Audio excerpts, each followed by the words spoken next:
Le Community Canvas. Comment créer une conversation au sein de vos équipes, de vos communautés pour gérer de l'engagement.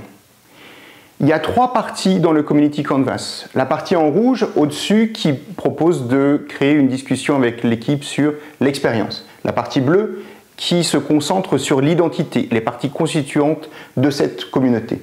Et puis la partie verte qui est sur la structure, l'organisation et la gestion. Qu'est-ce qu'on retrouve dans ce Community Canvas? Un certain nombre de blocs. À chacun de ces blocs vont correspondre une discussion, une conversation à avoir avec l'équipe pour mettre sur la table ce sujet. Le premier sujet, c'est par exemple la sélection des personnes qui constituent la communauté. Quand ces personnes rentrent, quand elles décident de rejoindre la communauté, il y a un certain nombre de choses dont il faut discuter. Eh bien, c'est là qu'on en parle.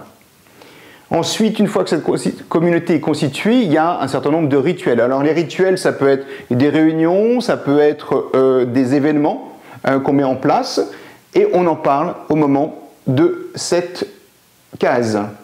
Dans les règles, eh bien c'est les règles de fonctionnement, les règles d'échange, toutes les règles dont on a envie de discuter au sein de cette communauté. On continue avec les expériences partagées, c'est-à-dire les expériences que vont vivre les membres de cette communauté et comment ces expériences sont régulées.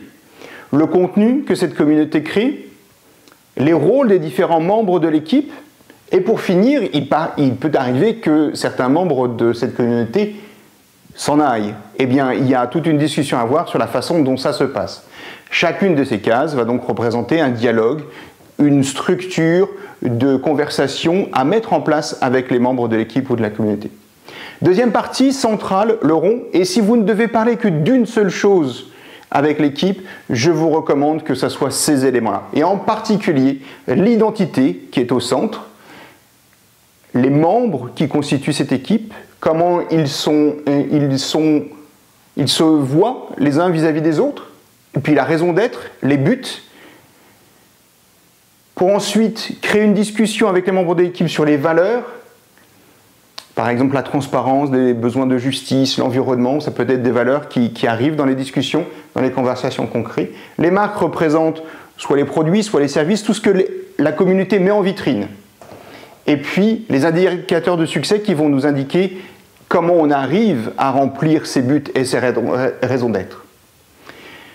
La troisième partie qui constitue le Community Canvas, c'est la structure. Dans cette structure, on va retrouver des éléments d'organisation, on va retrouver des éléments de gouvernance, c'est-à-dire comment gérer cette communauté, le financement, s'il y en a un, comment il se met en place et comment on le gère.